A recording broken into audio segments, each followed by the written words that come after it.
So it turns out that Pat McAfee was the one talking to Randy Orton on the phone after weeks and weeks of speculation of who it could be. Was it The Rock? Was it Vince McMahon? Hell, was it Shane McMahon, of all people?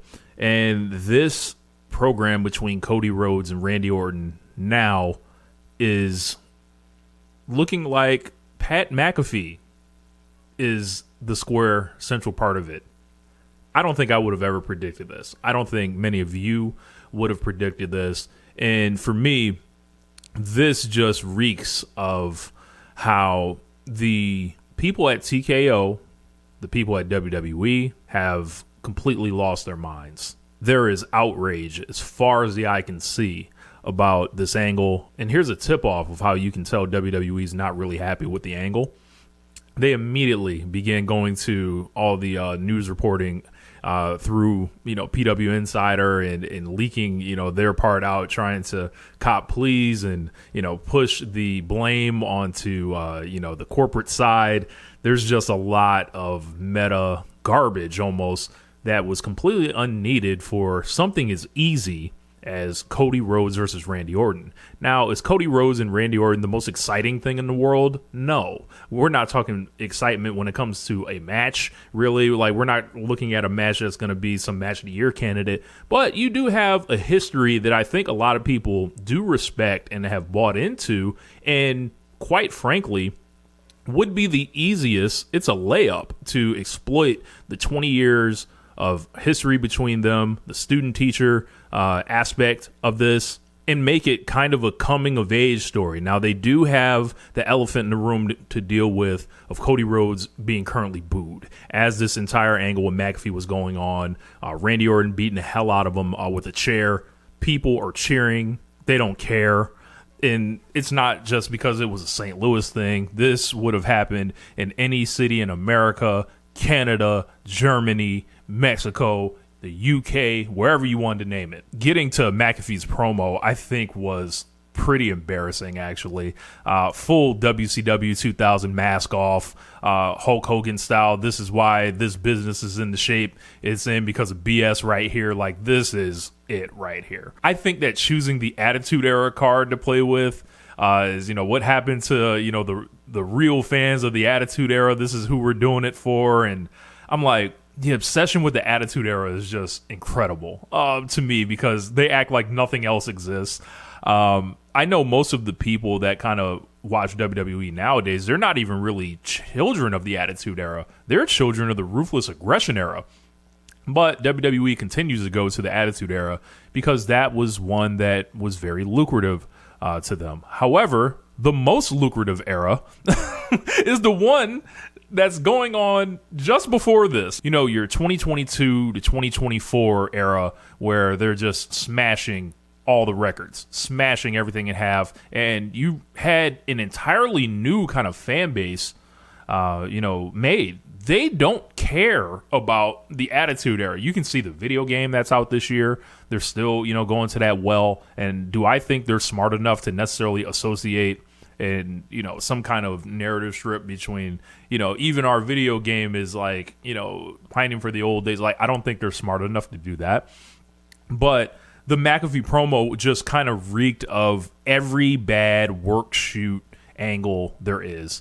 The 5'5" guys wrestling an Iron Man match. What WWE is he talking about? Is there some secret version that we didn't see?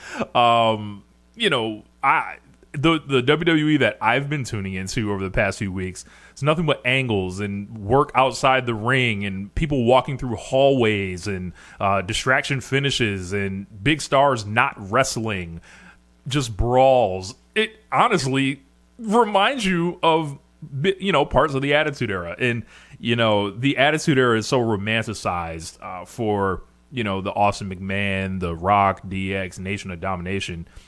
They've done a phenomenal job. And this actually kind of lines up with WWE, making you forget about a lot of the things that existed during that time. This goes back to when WrestleMania 3 happened. Like, they made you forget that Andre the Giant and Hulk Hogan wrestled 7 years before that. Hogan had slammed him. Tons of people had slammed Andre the Giant, actually. But never mind that. In this case, it has been so long. It has been 30 years. This stuff actually may have fit better like a decade ago. Now they actually have something I think a lot of WWE fans believe in, because that's why there's so much outrage kind of behind how bad this angle is. The road into WrestleMania, Pat McAfee mentioning ludicrous things like when you just like basically turn it around and hold the mirror up, when he says somehow WrestleMania tickets are available when Randy Orton is in the main event. I was like, why would you ever mention this? Like, when it comes to Hall of Fame season, in the real one, not one of the WWE Hall of Fames, I'm going to remember that Pat McAfee line. You know, we're talking about a Randy Orton who has never been the level of star as WWE had kind of cast him as. And with this angle further going, it just feels like they have completely lost the plot. And it's amazing what feud they did this in. You know, it lines up with Cody Rhodes and someone coming out during WrestleMania season and kicking him in the groin. They didn't try this with the Punk and Roman thing. They let those guys kind of just, you know, do their own thing to whatever degree, you know, they're doing their thing. There's pros and cons over there too. We'll talk about that in another video. But for me, they broke several rules during this promo where, you know, the people that show up to WWE and they're showing up to the arenas, they don't have a problem selling tickets in the arena shows or their pay-per-views.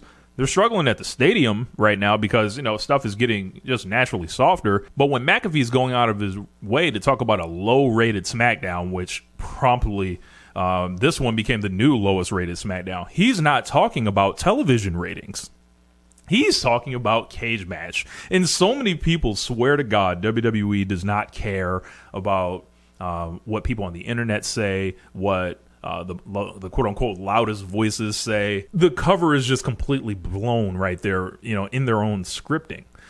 These people love, you know, clarifying things for the internet. These people book for the internet. These people have people in the wrestling media designed to distribute their information how they want them, in a way that borders sometimes on public relations, rather than, hey, somebody's reaching out to clarify something, or it's like, nah, this is how we want, you know, the hardcores to receive this. Did this make me more excited to watch Cody Rhodes versus Randy Orton? No. Did a lot of you get more excited about watching Cody Rhodes versus Randy Orton through this? I'm going to guess no. McAfee has enough verbal ability, I would say, to carry a promo, but he's doing this low-hanging fruit, I would say.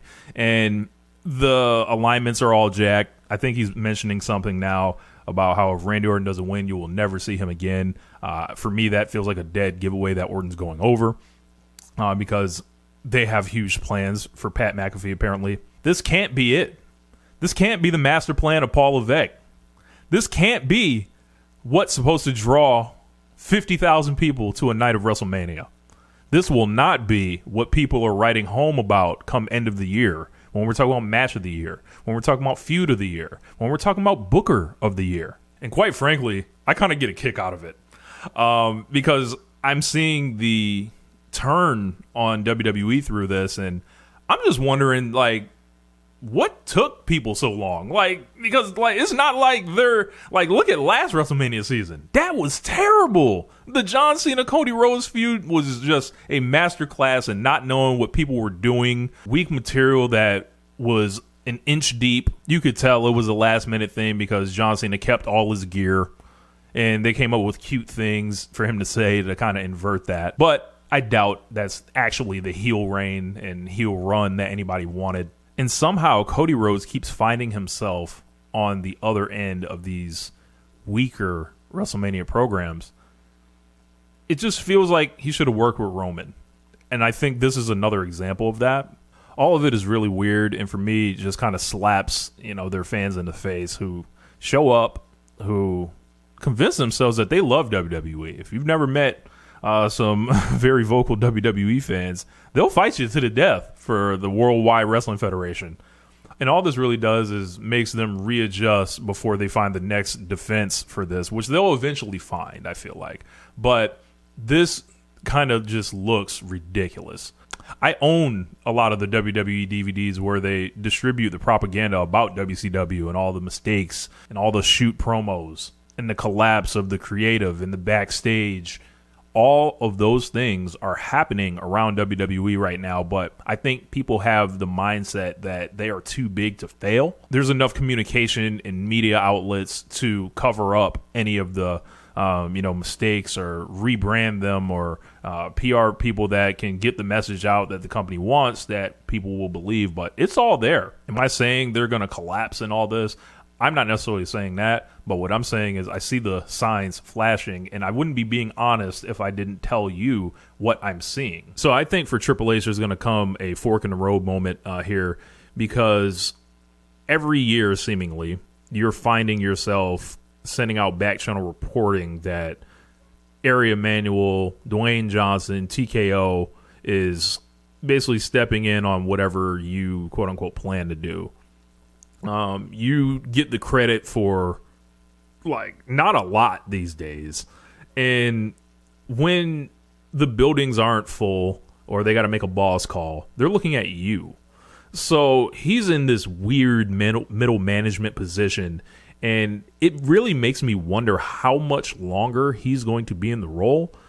You can see, he won the Hall of Fame last year. Stephanie's going in this year. And for me, I would just take my money and enjoy my life. This guy has to be a lot of stress on him. Forgive me, but it feels like an exit plan is kind of in motion there. And you kind of got to wonder what WWE would be like without Triple H at this point, because Triple H keeps the booking on the rails enough, I would say.